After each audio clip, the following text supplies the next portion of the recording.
Assalamualaikum warahmatullahi wabarakatuh. Jadi hari ini aku mau ngeresum belajar aku selama 1 bulan. Nah di sini kita masuk ke pekan pertama, yaitu bab 1. Apa yang harus dilakukan untuk mengembangkan media sosial bila mulai dari nol? Nah di sini yang pertama kita harus menentukan tujuan dan sasaran. Jadi sebelum kita kembangin kita harus tahu dulu nih tujuan sama sasaran kita ini ke siapa. Soalnya kalau enggak nanti bisa jadi enggak efektif. Nah di sini ada langkah-langkahnya. Nah yang pertama kita tentukan tujuan dari akun media sosial Anda. Jadi apakah untuk brand awareness atau peningkatan kesadaran merek, atau untuk meningkatkan penjualan, atau untuk menumbuhkan komunitas, atau untuk meningkatkan engagement atau interaksi. Yang kedua, di sini kita tentukan sasaran audiens yang ingin dijangkau. Jadi kayak demografi, kayak usia, terus ada lokasi, jenis kelaminnya, itu kita harus tentuin dulu ya. Terus minat dan kebiasaan audiens itu juga apa gitu kan. Terus yang ketiga, pemilihan platform yang tepat. Setelah kita nentuin nih tujuan sama sasaran kita juga harus pilih platform yang tepat, karena nggak semua platform itu cocok sama bisnis kita atau audiens kita ya. Ke bab 2, di bab 2 itu ada sosial media spesialis. Jadi, apa itu admin sosial media spesialis? Admin sosial media spesialis adalah seorang profesional yang bertanggung jawab dalam merancang strategi, membuat konten, dan mengelola akun media sosial sebuah bisnis atau brand untuk mencapai tujuan pemasaran digital. Nah, itu yang dimaksud sama admin sosial media spesialis. Jadi, sebagai admin kita pasti punya tugas dan tanggung jawabnya kan. Nah, di sini ada berbagai aspek, antara lain yang A, membuat strategi konten dan aktivasi sosial media. Jadi dia tuh kayak menyusun strategi media sosial yang sejalan dengan visi dan misi brand kita. Yang B, berkolaborasi dengan tim konten dan tim desain. Jadi di sini dia itu bekerja sama dengan tim kreatif untuk menghasilkan konten yang menarik. Jadi dia itu menyusun brief agar desain dan kopinya tuh sesuai dengan citra brand kita gitu. Terus yang C, ada menganalisis tren dan performa sosial media. Jadi di sini dia itu selalu mengikuti tren terbaru di berbagai platform media sosial. Nah, yang D, ada berinteraksi dengan audiens dan mengelola akun. Jadi di sini dia tuh kayak menanggapi komentar, pesan, dan pertanyaan dari pengguna. Ketiga, ada keahlian dan ilmu yang perlu dikuasai. Nah, yang A, ada marketing basic. Nah, di marketing basic ini dia itu dibagi menjadi 2. Yang pertama itu ada customer journey, yang kedua itu ada konsep 4P dalam marketing. Nah, di sini kita bahas dulu yang customer journey. Jadi apa sih customer journey itu? Customer journey ini atau perjalanan pelanggan adalah proses yang menggambarkan semua langkah dan pengalaman yang dilalui oleh seorang pelanggan saat berinteraksi dengan suatu merek atau bisnis, mulai dari pertama kali mengenal produk hingga menjadi pelanggan setia, bahkan merekomendasikannya ke orang lain. Ada tahapan customer journey, umumnya dibagi menjadi 5 tahap utama. Yang pertama, awareness atau kesadaran. Yang kedua ada consideration, pertimbangan. Nah, yang ketiga decision atau keputusan. Nah, yang keempat retention atau retensi. Yang kelima ada advokasi atau promosi dari mulut ke mulut. Nah, jadi customer journey ini kayak perjalanan pelanggan yang awalnya dia dari nggak tahu sama sekali, terus akhirnya dia tahu, dia udah tahu nih sama masalah kulitnya dia, terus dia pasti cari-cari kan kayak di Instagram atau di iklan-iklan, terus dia nemu produk kita, akhirnya dia milih produk kita, terus karena produknya mungkin bagus kualitasnya, akhirnya dia beli lagi kan, pasti dia jadi pelanggan setia. Nah, karena dia puas sama hasil kita tanpa kita suruh, dia merekomendasikannya ke orang lain, kayak ke keluarganya atau ke temannya atau sahabatnya. Jadi itu yang dimaksud sama customer journey atau perjalanan pelanggan ya. Terus di sini yang kedua ada konsep 4P dalam marketing. Yang pertama ada produk. Jadi di sini kita memahami detail produk yang dipasarkan. Yang kedua ada price. Price itu menentukan strategi harga yang kompetitif. Nah, yang ketiga ada place. Place itu kita tuh menyusun distribusi konten yang efektif. Yang keempat ada promotion. Nah, di sini kita menjalankan promosi secara kreatif dan terukur. Dan ada anatomi konten sosial media. Nah, di sini ada beberapa. Ya, yang pertama itu ada copywriting, ada graphic design, ada video production. Nah, di sini yang C ada eksplorasi berbagai platform. Di sini yang pertama menyesuaikan konten dan strategi untuk Instagram, TikTok, Facebook, X, Twitter, dan lainnya. Di sini kita juga memahami algoritma dan best practice masing-masing platform. Yang keempat, mengapa perusahaan membutuhkan admin sosial media spesialis? Karena yang pertama untuk brand awareness. Nah, di sini untuk memperkenalkan merek ke khalayak luas. Yang kedua ada build credibility, membangun kepercayaan publik terhadap brand. Yang ketiga ada consideration, membantu calon pelanggan mempertimbangkan produk. Yang keempat ada engagement, meningkatkan interaksi dengan komunitas online. Yang kelima ada conversion, mendorong tindakan seperti pembelian atau pendaftaran. Nah, di sini itu tadi kenapa perusahaan membutuhkan admin sosial media spesialis ya. Nah, di sini peran ini sangat penting dalam membentuk persepsi dan loyalitas pelanggan secara digital. Nah, di sini yang kelima ada keseharian seorang admin sosial media spesialis. Yang A ada riset dan produksi konten. Nah, di sini jadi kita harus meneliti tren dan menganalisis kompetitor ya. Jadi kita harus mengembangkan ide-ide konten kita gitu. B ada kolaborasi dan koordinasi. Jadi di sini kita bisa mengarahkan proses desain dan produksi video. Terus yang C ada publikasi dan menjadwalkan konten. Jadi di sini kita menjadwalkan unggahan menggunakan tool seperti Meta Business Suite, Hotsuite atau Buffer. Nah, di sini yang D ada analisis dan pelaporan. Jadi di sini kita bisa menyusun laporan performa bulanannya. Terus yang E ada monitoring dan engagement. Nah, di sini kita bisa aktif membalas komentar dan pesan. Yang keempat ada optimasi dengan analitik. Nah, di sini kita bisa gunakan Instagram Insight untuk melihat performa konten. Jadi kita bisa lihat di apa yang biasanya di dashboard itu kayak reach-nya, engagement, share, sama save-nya itu berapa ya. Terus yang kelima ada studi kasus dan praktik. Nah, di sini kita bisa buat satu postingan dengan teknik copywriting yang telah dipelajari. Habis itu kita analisis hasil engagement dalam 3 hari ke depan nih bagus apa enggak gitu ya. Terus yang keenam ada kesimpulan. Instagram marketing organik adalah strategi yang bisa memberikan hasil luar biasa tanpa biaya, asalkan dilakukan dengan konsistensi dan strategi yang tepat. Dengan memahami audiens, menciptakan konten berkualitas dan aktif berinteraksi, Anda bisa membangun komunitas yang kuat dan meningkatkan pertumbuhan bisnis di Instagram secara alami.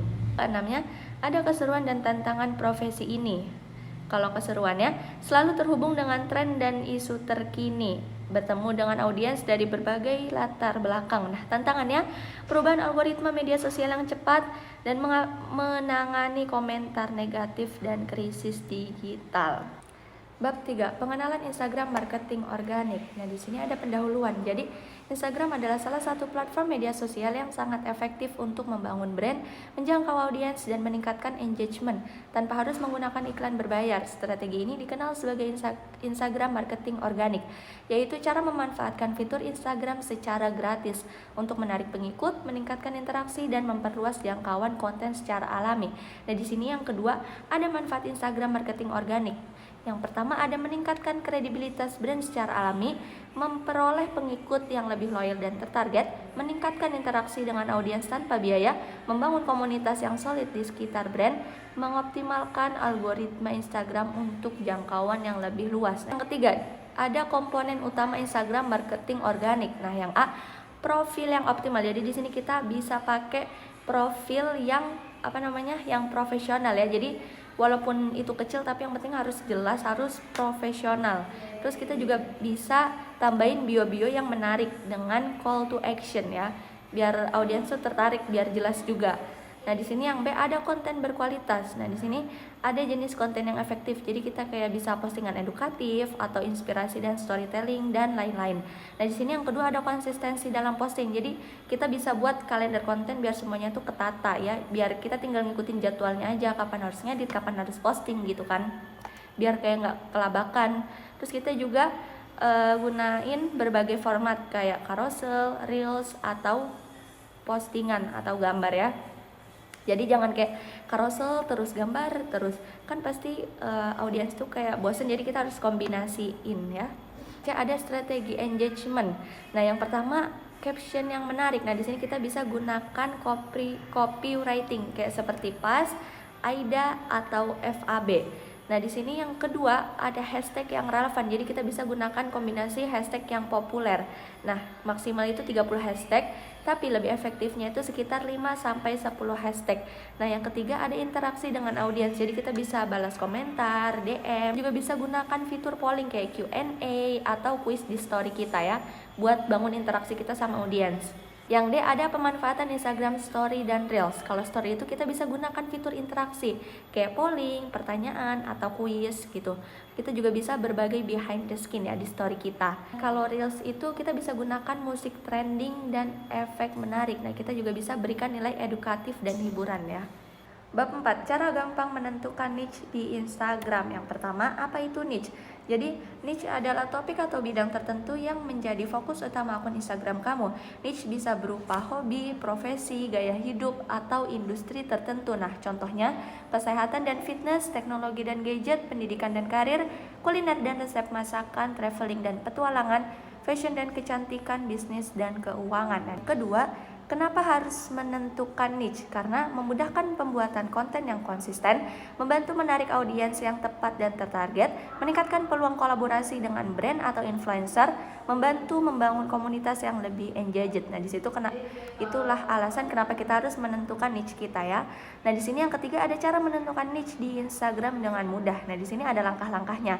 Yang pertama, kita harus temukan minat dan keahlianmu. Nah, di sini kita bisa tanyain ke diri sendiri kita ya. Jadi kayak apa yang kita sukai atau apa yang kita kuasai. Yang B, riset pasar dan kompetitor. Jadi kita bisa cek di akun Instagram yang memiliki niche yang serupa sama kita gitu. Jadi kita amati jenis konten mereka dan bagaimana respon audiens mereka. Nah, di sini yang C, kenali target audiens. Jadi kita harus kenal dulu target audiens kita, kayak usianya ini kayak anak remaja atau anak kecil atau ibu-ibu atau bapak-bapak kayak gitu kan.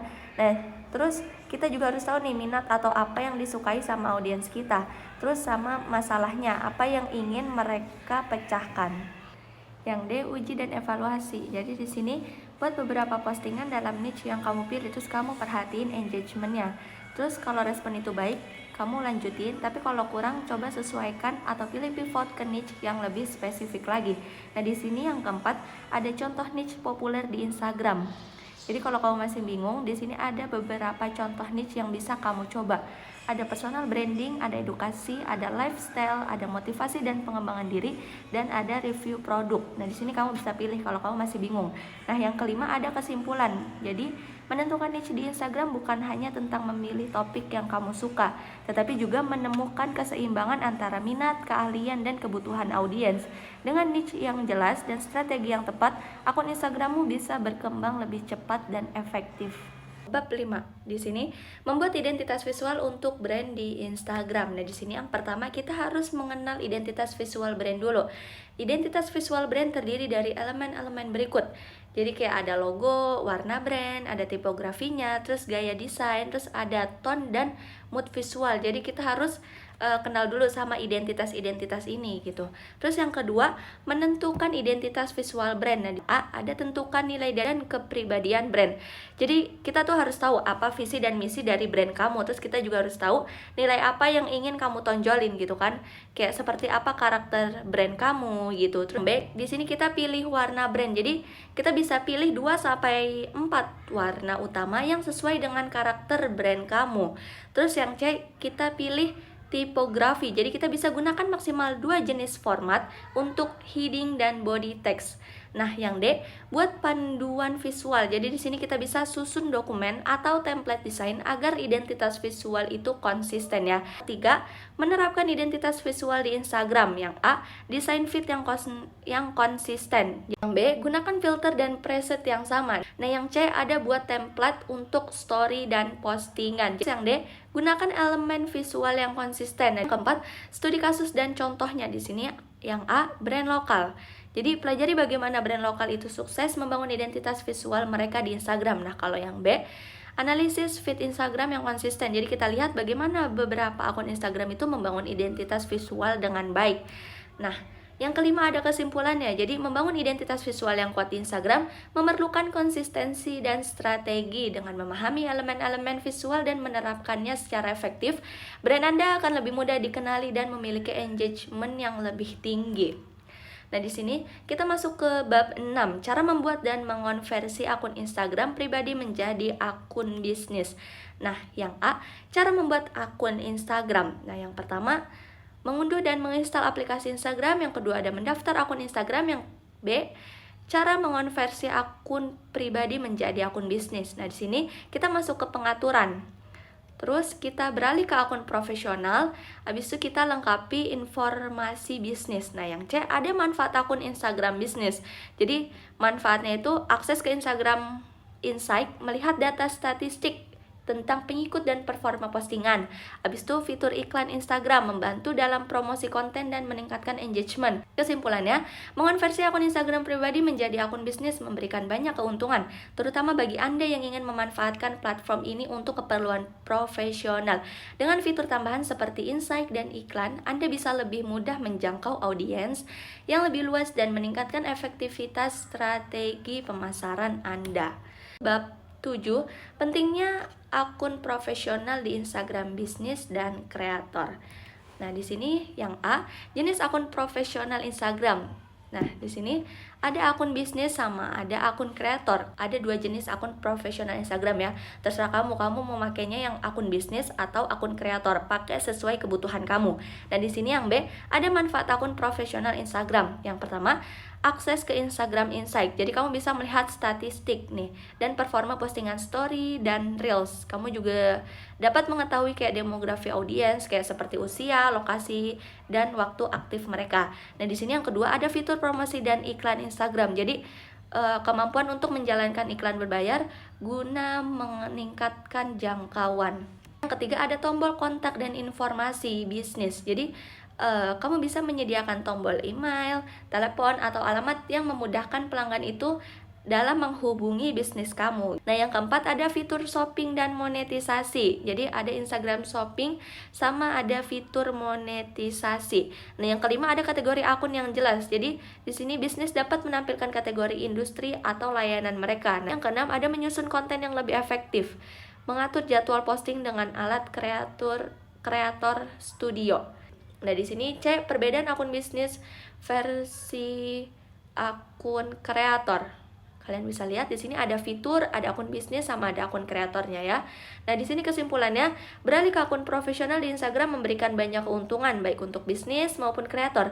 Dengan fitur tambahan seperti insight, iklan, monetisasi, dan shopping, pengguna bisa lebih mudah mengembangkan akun mereka secara strategis.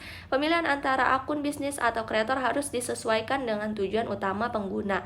Apakah ingin menjual produk atau membangun personal brand? Bab 8. Cara menggunakan kata kunci di Instagram profile pendahuluan. Nah, di sini yang A ada pengertian kata kunci Instagram. Jadi kata kunci atau keywords di Instagram adalah istilah atau frasa yang sering dicari oleh pengguna. Dengan menggunakan kata kunci yang relevan di profil akun Anda, memiliki peluang lebih besar untuk muncul dalam hasil pencarian. Nah, di sini yang B ada area strategis untuk menempatkan kata kunci di profil Instagram. Nah, di sini ada nama pengguna atau username. Yang kedua, di sini ada nama bio. Yang ketiga ada bio Instagram. Yang keempat ada kategori akun. Nah, yang kelima hashtag dan kata kunci di bio. Keenam ada link dan call to action. Nah, C ada tips optimasi kata kunci untuk profil Instagram. Nah, jadi pakai bahasa tuh nggak usah yang susah-susah, yang sering dicari sama audiens kamu. Terus yang kedua, kombinasikan kata kunci utama dengan variasi yang alami. Jadi kalau ada perubahan algoritma atau tren, kamu bisa ganti lagi, kamu perbarui profil kamu itu secara berkala ya, sesuai dengan tren. Terus yang keempat ada gunakan emoji secara strategis untuk menarik perhatian. Yang kelima, jaga kesesuaian dengan konten yang Anda posting. Nah, di sini kesimpulannya, menggunakan kata kunci di profil Instagram dengan tepat dapat meningkatkan visibilitas dan peluang akun ditemukan oleh lebih banyak orang dengan mengoptimalkan bagian-bagian penting seperti nama, bio, kategori, dan hashtag. Anda bisa menarik lebih banyak pengikut yang tertarget. Pekan kedua, bab 1, cara mengatur bio Instagram yang lebih menarik dan menjual. A, ada elemen penting dalam bio Instagram. Yang pertama, ada nama profil yang jelas. Yang kedua, deskripsi singkat yang menarik. Yang ketiga, gunakan kata kunci yang relevan. Yang keempat, gunakan emoji secara strategis. Yang kelima, tambahkan call to action. Dan yang keenam, gunakan link bio yang optimal. Nah, di sini yang B, ada contoh bio Instagram yang menarik dan menjual. Di sini ada 3. Ada bio untuk bisnis online, bio untuk freelancer, bio untuk personal branding. Nah, di sini sesuai kebutuhan kamu ya. Yang C, ada tips tambahan untuk bio Instagram yang lebih menjual. Yang pertama, gunakan font unik atau opsional. Yang kedua, tampilkan keunggulan atau unique selling point atau USP. Yang ketiga, perbarui secara berkala. Yang keempat, gunakan highlight story untuk mendukung bio. Yang kelima, gunakan link yang memudahkan akses. Nah, di sini kesimpulannya, mengatur bio Instagram dengan baik akan membantu meningkatkan daya tarik dan efektivitas profil Anda. Pastikan bio singkat, jelas, menarik, dan mengandung elemen penting seperti kata kunci, CTA, dan link yang relevan. Bab kedua, cara optimasi bio Instagram untuk meningkatkan konversi penjualan. Nah, di sini yang pertama, memahami peran bio Instagram dalam konversi. Bio Instagram berfungsi sebagai pintu masuk bagi calon pelanggan. Dengan bio yang menarik dan informatif, pengunjung akan lebih cenderung untuk mengambil tindakan seperti mengunjungi website atau melakukan pembelian. Yang kedua, elemen penting dalam bio Instagram yang efektif. Nah, di sini ada beberapa elemen-elemen pentingnya ya. Kayak yang A, nama dan username yang relevan. Terus yang B, foto profil yang profesional. Terus yang C, deskripsi bio yang menarik. Nah, D, ada CTA. Yang E, ada link yang optimal. Ini yang ketiga, ada strategi optimasi bio Instagram untuk meningkatkan konversi. A, gunakan kata kunci yang relevan. B, sorotan atau Instagram highlight yang informatif. C, manfaatkan hashtag dan username di bio. Nah, di sini yang keempat, ada studi kasus bio Instagram yang berhasil. Nah, berikut contoh bio Instagram bisnis yang berhasil meningkatkan konversi. Contoh yang pertama, ada fashion online store. Nah, di sini baju trendy, harga friendly, COD dan bayar di tempat, order sekarang. Terus kita bisa tambahin link kita di situ. Nah, yang kelima, kesimpulan. Optimasi bio Instagram adalah langkah penting untuk meningkatkan konversi penjualan. Dengan menggunakan elemen-elemen yang tepat dan strategi yang efektif, Anda dapat menarik lebih banyak pelanggan dan meningkatkan tingkat penjualan bisnis Anda. Bab 3, 4 pilar utama membuat konten sosial media. Yang pertama, entertain, menghibur audiens. Jadi konten ini berfungsi untuk menarik perhatian dan membuat audiens tuh betah di konten kita. Jadi elemen fun itu membuat orang mau follow, komen, sama share. Nah, contoh kontennya itu kayak meme atau jokes yang relate kayak tren TikTok atau Reels, challenge. Jadi kayak konten-konten yang lucu gitu. Nah, tipsnya gunakan bahasa santai dan visual menarik. Jadi kita bisa pakai bahasa yang nyantai aja ya. Kedua, ada educate atau memberi nilai. Jadi konten ini berisi informasi yang membantu audiens itu memahami sesuatu. Bisa berupa pengetahuan, tips, atau tutorial. Nah, di sini kayak contoh kontennya tuh kayak 3 tips memulai bisnis online. Nah, di sini tipsnya fokus pada solusi sederhana. Nah, di sini kita juga bisa gunakan gaya bahasa yang mudah dimengerti sama audiens kita. Nah, yang ketiga ada inspire atau membangun koneksi emosional. Nah, di sini konten inspirasi kayak menyentuh hati audiens. Nah, tujuannya itu membangun ikatan dan membuat audiens itu merasa terhubung sama kita. Nah, di sini kayak contoh kontennya kayak cerita perjuangan atau kutipan motivasi gitu. Nah, tipsnya ceritakan dengan jujur dan autentik. Jadi kamu tuh jangan takut kelihatan rapuh gitu, terus itu malah bikin konten kamu tuh relate. Nah, di sini yang keempat ada convince yaitu. Nah, dia itu mendorong tindakan. Jadi ini adalah konten jualan atau ajakan bertindak harus dibuat dengan halus, tetap bermanfaat, dan tidak terlalu hard selling. Nah, contoh kontennya kayak testimoni pengguna atau studi kasus kayak gitu. Nah, di sini tipsnya tunjukkan manfaat bukan hanya fitur. Nah, buat audiens itu merasa FOMO atau takut ketinggalan. Nah, di sini ada komposisi konten rekomendasi. Nah, entertain 30%, educate 30%, inspire 20%, convince 20%. Jadi di sini kita bisa gunakan rasio ini untuk menjaga keseimbangan antara membangun engagement dan menghasilkan konversi. Jadi kita semuanya itu bagi sama rata ya, biar dia tuh seimbang. Bab keempat, memaksimalkan Instagram dengan konten pilar. Pertama, apa itu konten pilar? Konten pilar itu adalah kategori utama yang menjadi fondasi isi akun Instagram kamu. Nah, tujuannya itu menjaga konten tetap fokus, bernilai, dan bervariasi sesuai kebutuhan audiens. Jadi itu yang dimaksud sama konten pilar. Nah, yang kedua, kenapa konten pilar itu penting? Karena membantu kamu tidak kehabisan ide konten, terus mempermudah pembuatan kalender konten, menjaga konsistensi branding dan pesan, bikin akun kamu itu terasa profesional dan terarah, audiens jadi tahu apa yang bisa mereka harapkan dari akun kamu. Nah, di sini yang ketiga ada contoh 4 pilar konten populer di Instagram atau 4E. Entertain, educate, inspire, sama convince. Nah, di sini kalian bisa lihat ada pilar, tujuan, sama contoh kontennya. Yang keempat ada cara menentukan konten pilar kamu. Jadi yang pertama itu kenali target audiens kamu. Jadi kayak siapa mereka, habis itu masalah mereka tuh apa yang mereka cari dari akun seperti kamu. Nah, terus yang kedua tentukan tujuan akun kamu. Kamu mau personal branding atau edukasi atau mau jualan. Nah, di sini yang ketiga gabungkan dengan gaya konten yang kamu suka. Misalkan storytelling, desain, visual, reels, dan lain-lain. Kelima, ada strategi memaksimalkan konten pilar. Nah, kayak gini ya. Ada tips sama penjelasannya. Nah, kalian bisa lihat itu. Kesimpulan, akun Instagram yang kuat bukan yang ramai sesaat, tapi yang punya arah dan makna. Konten pilar membantu kamu membangun akun yang fokus, bernilai, dan disukai audiens. Bab 5, cara mencari ide konten media sosial. Nah, di sini yang pertama, kenapa kita sering kehabisan ide? Karena kita itu terlalu fokus pada sempurna. Kita juga tidak punya strategi konten pilar, tidak memahami kebutuhan audiens, belum punya kebiasaan riset dan dokumentasi ide. Nah, ini tuh sebab-sebab kenapa kita sering kehabisan ide konten. Nah, solusinya gunakan strategi eksploratif dan terstruktur untuk cari ide secara konsisten. Nah, yang kedua, di sini ada 5 cara mencari ide konten media sosial. Yang pertama ada amati dan modifikasi atau ATM. Jadi kita bisa lihat apa yang sedang tren di akun lain, terus kita bisa modifikasi sesuai gaya kita gitu, kayak cek akun-akun kompetitor atau akun luar negeri.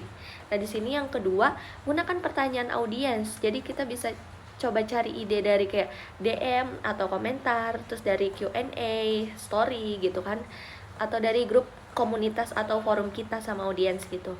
Nah, yang ketiga, gunakan tools riset konten. Nah, di sini kita bisa gunakan tools gratis seperti Google Trends, TikTok, dan Instagram Search Suggest atau Pinterest Search. 4, berdasarkan pengalaman pribadi. Nah, di sini audiens itu suka kejujuran dan cerita pribadi. Jadi kamu bisa gunakan pengalaman kamu itu sebagai cerita inspiratif, studi kasus, proses sebelum atau sesudah, gagal dan bangkit ya. Dan di sini yang kelima, gunakan format konten tetap atau template mingguan. Nah, di sini kamu juga bisa buat struktur konten yang berulang, kayak Senin itu tips, terus Rabu itu edukasi ringan, Jumat cerita followers, dan seterusnya gitu. Ini ada bonus tipsnya, bikin bank ide konten. Jadi yaitu tadi kita bisa gunakan Google Doc, Notion, atau Note di HP. Nah, terus kita juga bisa simpan semua ide spontan kapanpun muncul. Jadi kalau lagi ada ide, itu bisa kamu simpan atau bisa kamu catat ya di note itu. Kesimpulan, konten yang hebat tidak selalu datang dari ide besar, tapi dari kepekaan terhadap sekitar. Konsistenlah mengamati, mencatat, dan modifikasi. Dengan strategi ini, ide konten gak akan pernah habis. Bab 6, riset kompetitor di Instagram atau strategi cerdas menyusun konten dan menang di persaingan. Dan di sini yang pertama, apa itu riset kompetitor?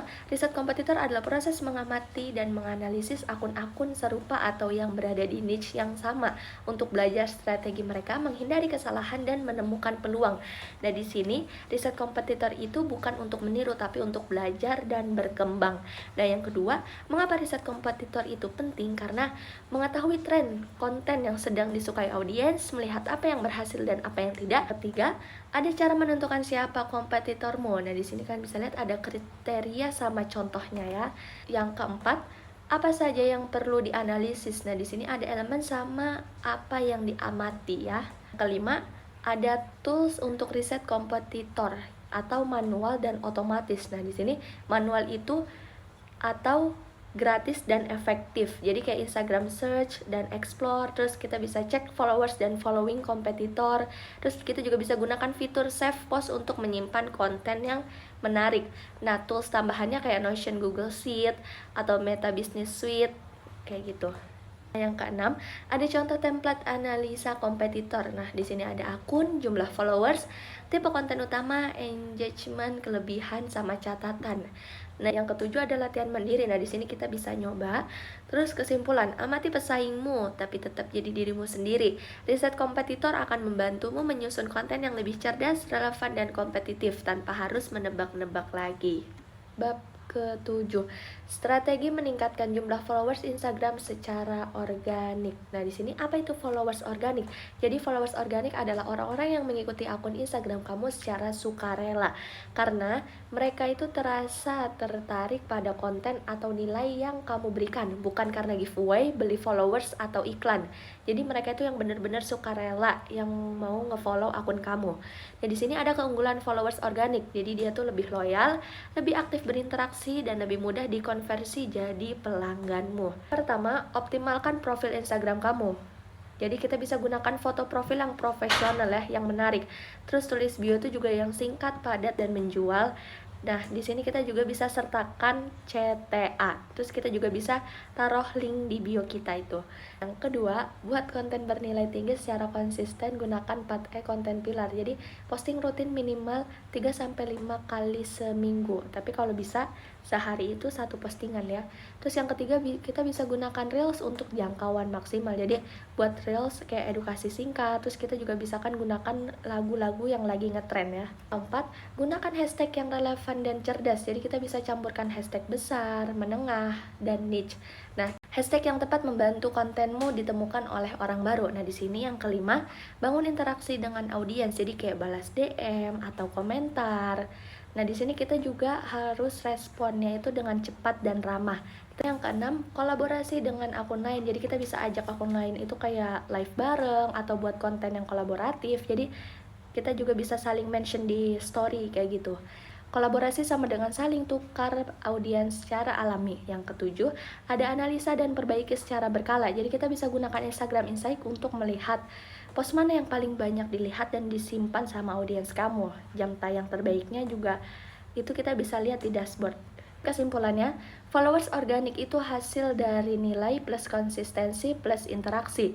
Dengan strategi yang tepat, kamu bisa tumbuh alami, aman, dan bertahan lama di Instagram tanpa beli followers. Bab 8. Kenapa followers Instagram tidak nambah? Pahami penyebab dan solusinya agar akunmu tumbuh lagi. Nah, fenomena followers tidak bertambah. Salah satu masalah umum di Instagram adalah stagnasi followers. Sudah posting terus tapi followers nggak naik-naik. Hal ini bisa terjadi karena berbagai faktor, teknis, konten, hingga algoritma. Nah, yang pertama, ada penyebab followers itu tidak bertambah. A. Konten tidak menarik atau tidak relevan. B. Tidak konsisten posting. C. Tidak ada nilai dalam konten. D. Kurang interaksi. E. Salah gunakan hashtag. F. Akun tidak dioptimalkan. G. Tidak gunakan format konten populer. Nah, di sini yang aku sebutin tadi itu penyebab followers kamu itu nggak bertambah ya. Nah, di sini yang kedua ada evaluasi. Jadi cek akun kamu sekarang nih. Di sini kamu bisa lihat ada pertanyaan sama jawabannya. Di sini kamu bisa evaluasi diri kamu sendiri ya terhadap konten-konten kamu.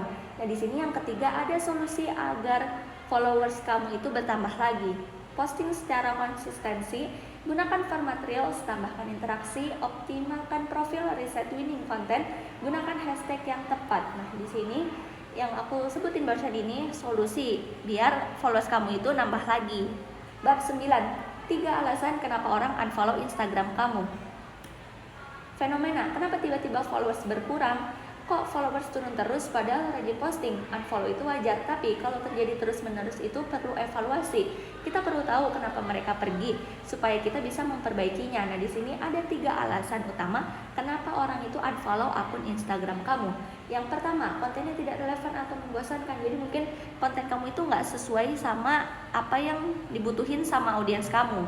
Terus mungkin terlalu banyak posting kayak promosi atau jualan, kan pasti audiensnya bosan, makanya mereka tuh unfollow akun kamu gitu. Nah, di sini ada solusinya. Kamu bisa gunakan prinsip 4E: entertain, educate, inspire, dan convince. Jadi kamu bisa ganti-ganti di antara keempat ini biar audiens itu nggak bosan gitu ya. Kamu juga bisa campur kayak reels, carousel, atau story. Jadi jangan kayak reels terus carousel terus, pasti audiens kamu itu bakal bosan nantinya. Kedua, terlalu sering atau terlalu jarang posting. Jadi kalau terlalu sering itu juga nggak baik ya, maksudnya bikin followers itu merasa di spam gitu. Tapi kalau terlalu jarang juga bikin akun kamu itu kayak kerasa jadi akun nggak aktif gitu ya. Jadi audiens itu, followers kamu itu jadi lupa. Nah, di sini solusinya temukan frekuensi ideal 3-5 kali posting per minggu. Maksimal 1 hari itu 1 kali posting ya. Nah di sini yang ketiga, kurang interaksi dan terlihat tidak autentik. Jadi kamu tuh kayak nggak pernah bahas komentar DM. Jadi kalau ada audiens kamu yang komentar atau DM atau nanya-nanya, kamu tuh kayak cuma diemin aja kayak bodo amat gitu. Nah di sini solusinya aktif balas komentar dan DM. Jadi kalau ada komentar atau DM, kamu harus layanin dengan baik atau kamu harus balasnya dengan fast respon. Kamu juga bisa gunakan fitur interaktif kayak polling, Q&A atau slide ya. Nah di sini ada studi kasus singkatnya. Kasus sebuah akun bisnis fashion mengalami penurunan 300 followers dalam 1 bulan.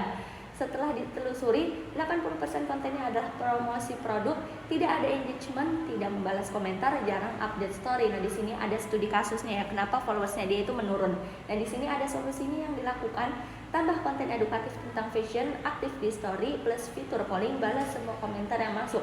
Jadi hasilnya itu engagement kamu itu bakal naik dan penurunan followers kamu itu bakal berhenti, bakal berkurang. Dan di sini kesimpulannya, orang unfollow bukan karena mereka benci kamu, tapi karena mereka tidak lagi melihat manfaat dari mengikuti kamu. Tugas kita adalah menjaga nilai koneksi emosional di setiap konten yang dibuat.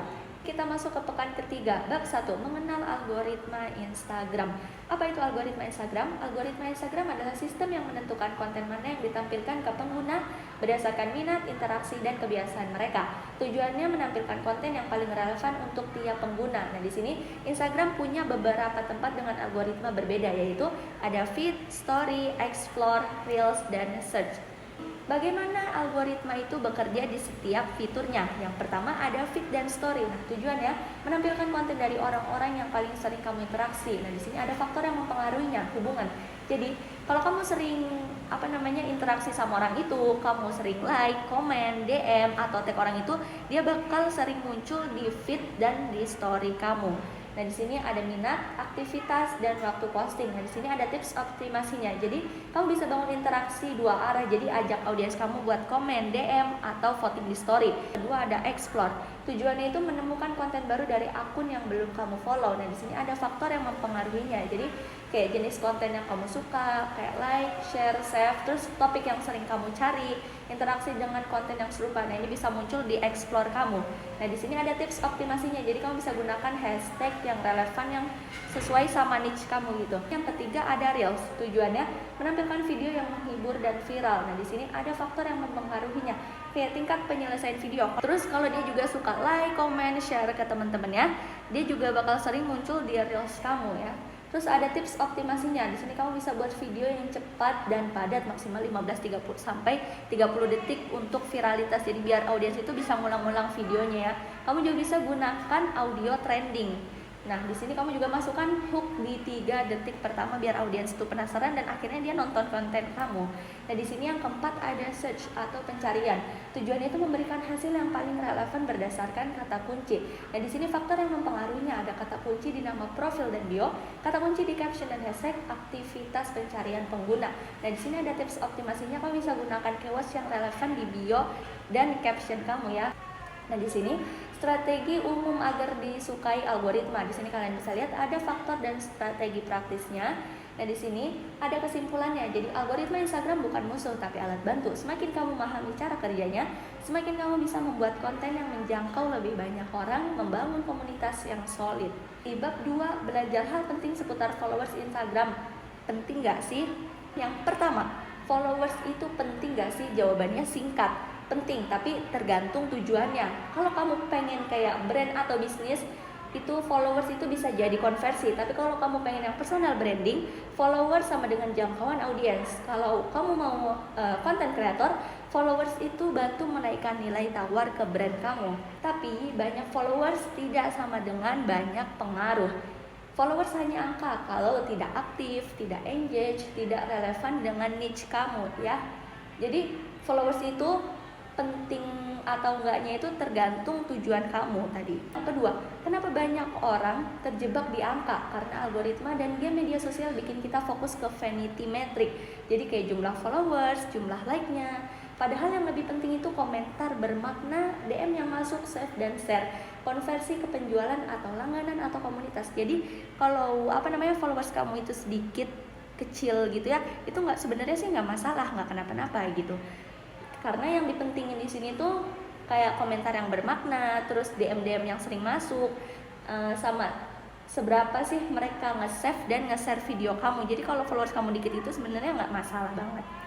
Nah di sini yang ketiga, followers berkualitas versi followers banyak. Nah di sini kalian bisa lihat followers banyak tapi random sama followers sedikit tapi niche ya. Yang keempat, ada cara menarik followers yang tepat. Jadi di sini kamu kenali siapa target audiens kamu itu.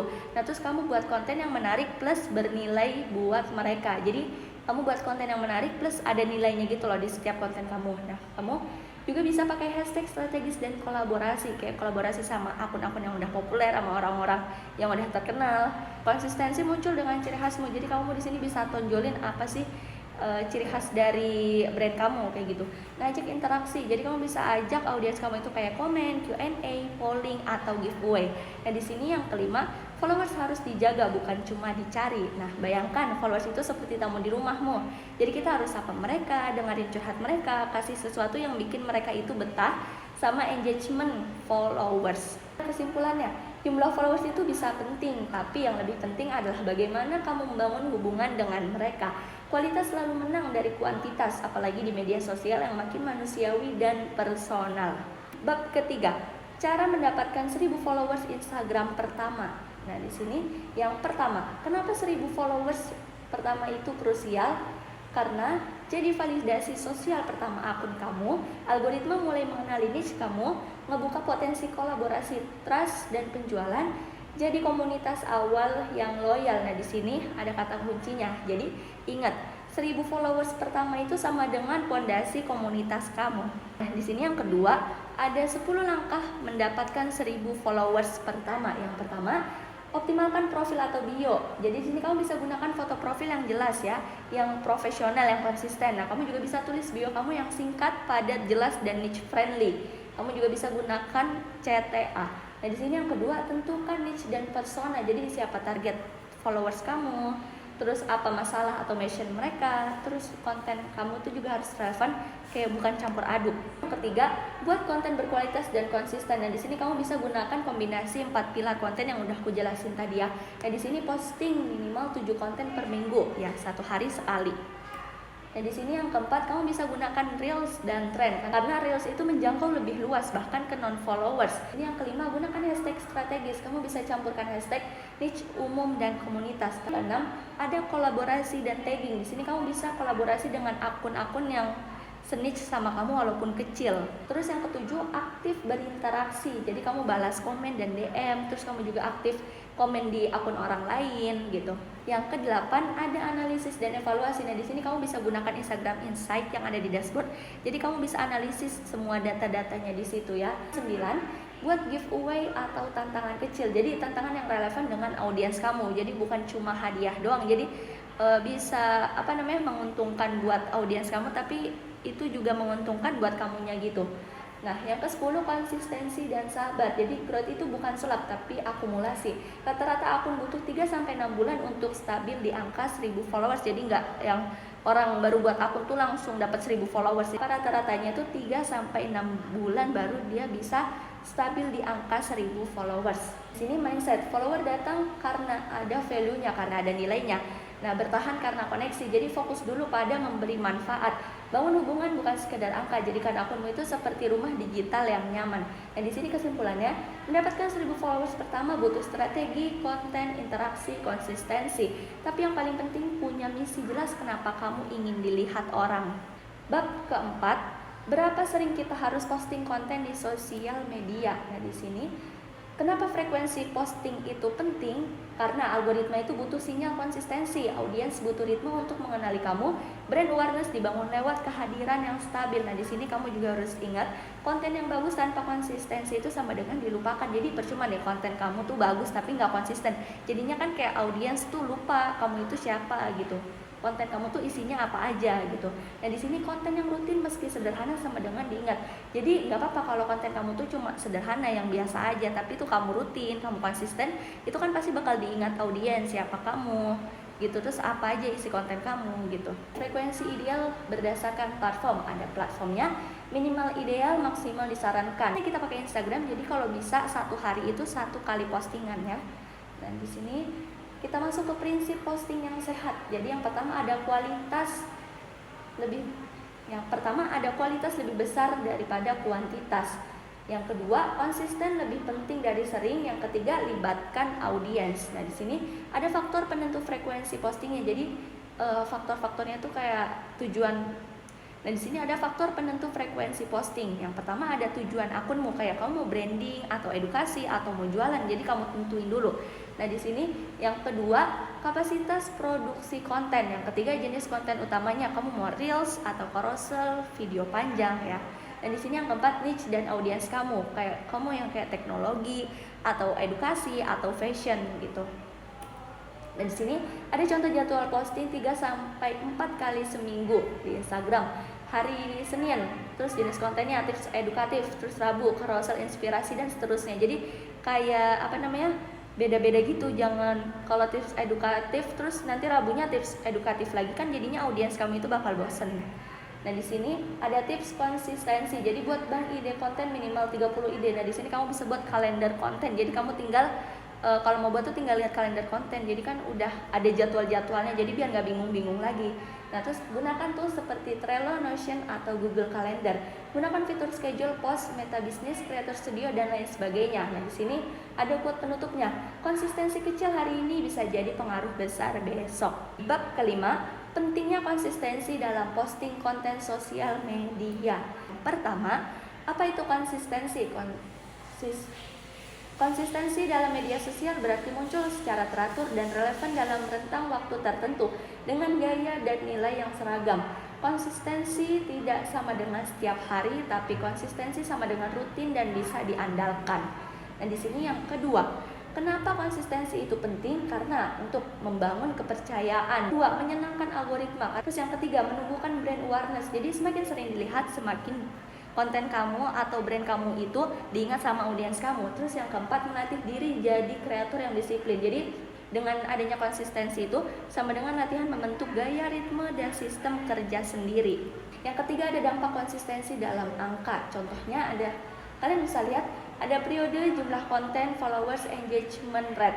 Nah, di sini bulan pertama dia kayak masih acak-acakan. Dia cuma 3 konten random. Terus followersnya bertambah 15. Engagement rate-nya 0,8%. Nah, di bulan kedua dia udah konsisten. Nah, di sini udah mulai ada kenaikan. Nah, di sini di bulan ketiga dia itu konsisten dan interaktif. Nah, di sini udah kelihatan banget kan dia itu kayak makin berkembang, kayak ada kenaikan lah dari yang sebelum-sebelumnya itu yang diacak-acakan. Nah, di sini konsistensi bisa mempercepat pertumbuhan audiens dan keterlibatan aktif. Yang keempat, tips menjaga konsistensi. Pilih frekuensi yang realistis. Jadi kamu bisa 3 sampai 4 kali seminggu udah cukup. Tapi itu kalau kamu konsisten. Meta bisnis, creator studio, buffer, sama letter. Nah, di sini yang kelima, konsistensi lebih penting daripada viral. Jadi konten viral bisa bikin kamu dikenal, tapi konsistensi bikin kamu dipercaya dan diingat. Tanpa konsistensi, audiens lupa, algoritma turun, reputasi nggak kebentuk. Yang keenam, ada studi kasus mininya. Jadi kayak seorang kreator edukasi finansial posting konsisten 3 kali seminggu selama 6 bulan. Nah, di sini followers dia itu naik dari 800 ke 12.000, dapat kolaborasi brand, engagement meningkat 3 kali lipat, bahkan satu posting viral muncul setelah bulan keempat. Nah, di sini ada studi kasusnya. Kalau dia itu konsistensi ya dalam 3 kali seminggu selama 6 bulan, kan kelihatan banget nih kenaikannya. Dan di sini bukan viral yang bikin konsisten, tapi konsistensi yang membuat jalan ke viral. Nah, penutupnya, mereka yang konsisten menang, bukan yang paling heboh. Media sosial bukan soal cepat, tapi soal bertahan dan diingat. Bab 6, lebih baik mana konten carousel atau reels di Instagram tahun 2025? Nah, di sini yang pertama, tren Instagram di tahun 2025. Apa yang sedang naik daun di tahun ini? Reels tetap jadi konten paling diprioritaskan algoritma, namun carousel kembali naik daun karena audiens suka konten yang bisa dibaca dan disimpan. Instagram makin fokus pada konten meaningful plus time spent. Nah, di sini yang kedua, ada perbandingan konten carousel versus reels. Di sini kalian bisa lihat ada aspek carousel sama reel ya. Nah, di sini yang ketiga, Mana yang lebih baik? Jawabannya tergantung tujuan. Nah, di sini kalian bisa lihat tujuan utama sama rekomendasinya ya. Nah, di sini yang keempat ada strategi kombinasi terbaik 2025 edition. Nah, untuk hasil maksimal kamu tidak perlu memilih salah satu, tapi kombinasikan dengan cerdas. Strateginya buat hasil yang maksimal kamu nggak perlu memilih nih salah satunya kayak Reels atau Carousel, tapi kamu bisa kombinasikan keduanya dengan cerdas ya. Ada contoh strategi mingguannya, hari konten format, kayak Senin tips edukasi ringan, formatnya carousel, nah dan seterusnya. Kalian jadi bisa bervariasi gitu ya, bisa kombinasi. Dan di sini yang kelima ada tips Reels dan carousel di tahun 2025. Tips Reelsnya, hook 3 detik pertama tetap krusial, subtitle wajib, banyak pengguna nonton tanpa suara, jadi kamu disitu bisa kasih subtitlenya. Nah, gunakan tren audio lokal plus voice over personal. Kalau tips carouselnya, slide pertama sama dengan harus eye catching atau judul clickbait plus visual menarik. Beri nilai setiap slide, bukan cuma estetika, jadi harus ada nilai-nilainya. Terus slide akhirnya ajakan simpan atau share. Nah, yang keenam, studi kasus mini. Kreator A menggunakan hanya Reels, kalau yang kreator B pakai kombinasi. Nah, di sini kalian bisa lihat ada kan perbedaannya dari kedua kasus mini ini. Nah, di sini kesimpulannya di 2025 Reels sama dengan jangkauan, carousel sama dengan kedalaman. Kalau ingin dikenal luas, itu kita bisa pakai Reels, tapi kalau ingin dipercaya dan diingat, kita bisa pakai carousel. Gunakan keduanya sesuai kebutuhan dan strategi jangka panjang. Bab ketujuh ada cara agar Reels banyak yang nonton atau view meledak di Instagram. Yang pertama, memahami algoritma Reels 2025. Nah, Reels disebarkan ke banyak orang lewat explore page atau tab Reels atau suggested content di home feed. Nah, algoritma mempertimbangkan interaksi kayak like, comment, share, tonton ulang, waktu tonton atau view durasinya, hook di awal sama konsistensi akun.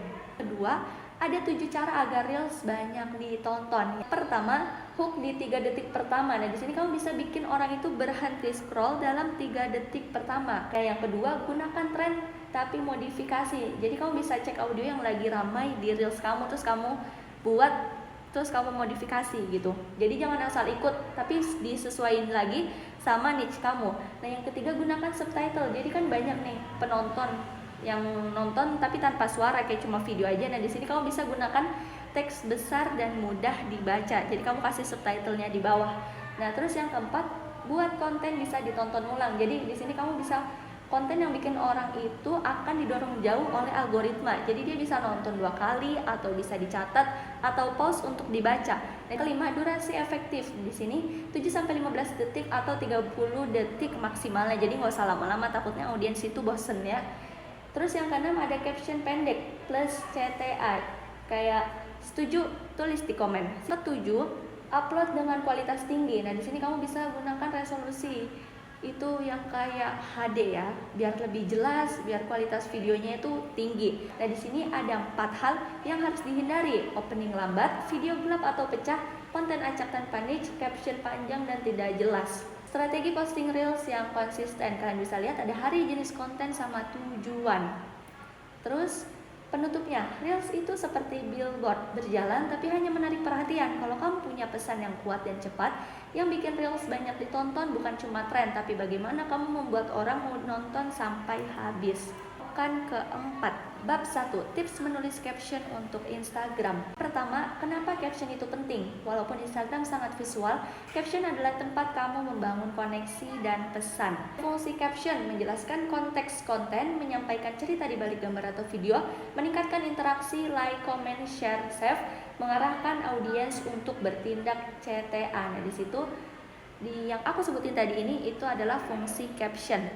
Yang kedua, prinsip dasar caption yang efektif. Yang pertama, jelas dan mudah dibaca. Yang kedua, tidak terlalu panjang, kecuali storytelling itu nggak apa-apa panjang. Nah, yang ketiga, ada tujuan. Jadi kayak menghibur, mengedukasi, atau menginspirasi, atau meyakinkan. Yang 4E tadi itu ya. Terus yang keempat, ada ajakan CTA. Jadi kayak kita tuh mengajak audiens kita itu untuk melakukan sesuatu atau interaksi. Dan di sini yang ketiga ada struktur caption menarik. Hook, isi, CTA. Nah, contoh strukturnya, yang pertama ada hook. Baris pertama harus menarik. Yang kedua, isi atau penjelasan cerita, fakta, insight. Nah, yang ketiga, CTA, call to action. Nah, di sini yang keempat, jenis hook menarik untuk caption. Kalian bisa dilihat di sini ada jenis hook sama contohnya ya. Nah, di sini yang kelima ada CTA atau ajakan bertindak yang bisa kamu gunakan. Nah, yang keenam ada tips teknis menulis caption. Di sini kamu bisa gunakan emoji secukupnya untuk ekspresi ya, biar menarik gitu, biar lucu. Nah, di sini kamu bisa pakai line break atau spasi antar paragraf agar mudah dibaca sama audiens. Nah, di sini yang ketujuh ada studi kasus mininya, caption A dan caption B. Kalau caption A-nya itu kayak ini baju baru dari brand kami, harga Rp99.000, bisa order via DM.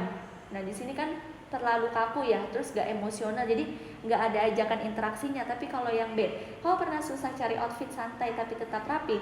Kami hadirkan solusi. Baju ini nyaman, breathable, dan cocok buat kerja atau nongkrong. Yuk DM kami sebelum kehabisan. Nah, di sini kan perbedaannya kelihatan banget. Nah, kalau yang caption B ini kayak lebih engaging ya, kayak telepon dan ada CTA-nya. Penutup, gambar bikin orang berhenti scroll, tapi caption yang bikin mereka bertahan. Kuncinya bukan hanya menulis, tapi bercerita dan membangun koneksi. Nah, bab kedua, penggunaan hashtag di media sosial. Nah, di sini yang pertama, apa itu hashtag? Jadi hashtag adalah kata atau frasa yang diawali tanda pagar, digunakan untuk mengelompokkan konten berdasarkan topik tertentu di media sosial. Nah, di sini kayak contohnya tips Instagram, jualan online, self growth, kreatif bareng. Nah, di sini yang kedua ada fungsi hashtag di media sosial. Kalian bisa lihat di sini ada fungsi sama penjelasannya ya. Terus yang ketiga, perbedaan penggunaan di setiap platformnya. Kayak Instagram, paling kuat efeknya itu bisa pakai hingga 30 hashtag. Tapi kalau TikTok kita bisa gunakan 3-5 hashtag relevan plus trending. Kalau Twitter, hashtag sedikit tapi relevan dan powerful. Kalau LinkedIn, itu 3-5 hashtag, jadi fokus ke profesionalisme. Nah, kalau Facebook, tidak terlalu efektif tapi bisa untuk topik niche. Nah, di sini jadi perbedaan penggunaan di setiap platformnya ya. Nah, terus kita lanjut ke 4, ada jenis-jenis hashtag. Di sini kalian bisa lihat ada jenisnya, ada contoh sama ada fungsinya. Nah, di sini yang kelima ada tips menggunakan hashtag secara efektif. Kamu bisa gunakan campuran hashtag besar dan kecil. Jangan gunakan yang tidak relevan atau bisa dianggap spam dan lain-lain. Kesimpulannya, hashtag adalah jembatan antara konten kamu dan audiens yang tepat. Gunakan dengan strategi, bukan sekedar asal tempat atau FYP. Nah, di sini bab 3, cara kerja algoritma Instagram Story. Di sini yang pertama, apa itu Instagram Story? Jadi Instagram Story adalah fitur yang memungkinkan pengguna mengunggah foto atau video vertikal berdurasi 15 detik yang hilang dalam waktu 24 jam. Meski bersifat sementara, Story adalah fitur yang sangat powerful karena tampil di bagian paling atas aplikasi Instagram. Nah, itu yang dimaksud sama Instagram Story. Yang kedua, bagaimana algoritma Instagram Story bekerja? Algoritma Instagram menentukan urutan dan jangkauan story berdasarkan yang pertama, interaksi terbaru dan frekuensi. Yang kedua, konsistensi posting. Terus yang ketiga, respon dan engagement ya. Terus yang keempat ada kedekatan akun. Kelima ada waktu tontonan. Nah, yang ketiga, tips optimasi story agar muncul di urutan teratas. Yang pertama, gunakan interaktif stiker kayak polling, slide emoji, Q&A, quiz kayak gitu. Nah, di sini ada tujuannya tingkatkan respon audiens. Nah, yang kedua, post story secara berkala. Nah, di sini tujuannya itu agar story kamu itu selalu segar dan muncul di atas. Nah, di sini yang ketiga, gunakan fitur mention lokasi dan hashtag. Jadi kamu bisa mention akun lain untuk jangkauan kolaboratif. Nah, yang keempat, berinteraksi lewat DM dan balasan story. Jadi semakin sering kamu dan followers saling DM atau balas story, algoritma itu menganggap kamu itu dekat sama audiens kamu. Dampaknya, story kamu lebih sering muncul untuk mereka. Nah, yang keempat ada studi kasus mini. Akun A, posting 2 story per hari tanpa interaktif stiker, jarang balas DM. Kalau akun B, posting 5-7 story per hari, ada polling dan slide, sering membalas komentar plus DM. Nah, di sini hasilnya akun B itu mendapatkan view 2-3 kali lipat lebih tinggi daripada si akun A itu tadi. Nah, di sini ada kesimpulannya. Algoritma story lebih suka akun yang ngajak ngobrol, bukan cuma pamer. Jadi semakin kamu bikin followers kamu itu terlibat, semakin tinggi juga visibilitas story kamu. Fokuslah pada keterlibatan, bukan hanya kuantitas. Nah, di sini bab keempat, apa itu giveaway Instagram dan dampaknya untuk akun Instagram. Yang pertama, apa itu giveaway Instagram? Jadi giveaway adalah strategi promosi di mana pemilik akun Instagram itu memberikan hadiah gratis kepada pengikut atau peserta yang mengikuti aturan tertentu. Biasanya untuk meningkatkan interaksi, menarik followers baru, dan meningkatkan brand awareness. Yang kedua, ada contoh aturan giveaway umum. Follow akun A, like dan simpan postingan ini, tag 3 teman kamu di kolom komentar, share ke story dan mention akun kami. Semua aktivitas itu membuat sinyal engagement tinggi ke algoritma Instagram. Nah, di sini yang ketiga ada tujuan strategis mendapatkan giveaway. Kalian bisa lihat ada tujuan sama ada penjelasannya ya. Nah, di sini yang keempat ada jenis-jenis giveaway. Kalian juga bisa lihat ada jenis giveaway-nya sama contohnya. Nah, di sini yang kelima ada dampak positif giveaway. Jadi kita bisa naiknya jumlah followers secara cepat, lonjakan engagement kayak like, komentar, save sama share. Yang keenam ada dampak negatif giveaway, kayak followers itu tidak tertarget, hanya ikut karena hadiah. Terus engagement juga drop setelah giveaway selesai. Yang ketujuh ada tips agar giveaway itu efektif. Jadi kayak pilih hadiah yang relevan dengan niche kamu, tulis aturan yang jelas, simple, tidak ribet, dan lain-lain dan seterusnya ya. Kesimpulannya, giveaway bukan cuma soal bagi-bagi hadiah, tapi strategi untuk membangun jangkauan dan interaksi. Gunakan dengan bijak dan terencana agar hasilnya bukan hanya ramai sesaat tapi juga berkelanjutan. Bab kelima, interaksi dengan pengikut, kunci keberhasilan di media sosial.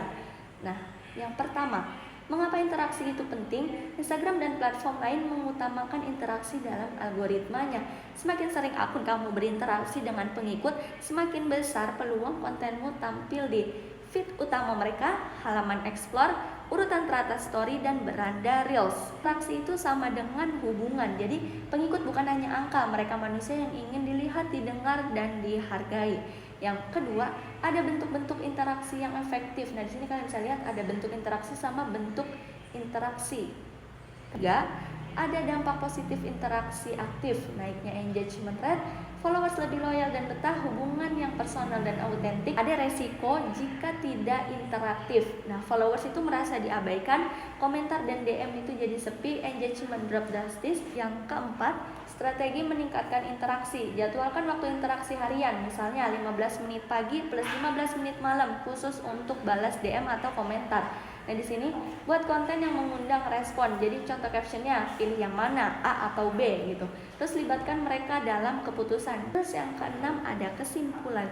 Interaksi adalah bahan bakar utama agar akunnya tidak hanya hidup tapi juga dicintai. Bangun hubungan bukan hanya angka, karena akun yang dekat dengan pengikutnya akan selalu relevan dan bertahan lama. Cukup sekian, terima kasih. Wassalamualaikum warahmatullahi wabarakatuh.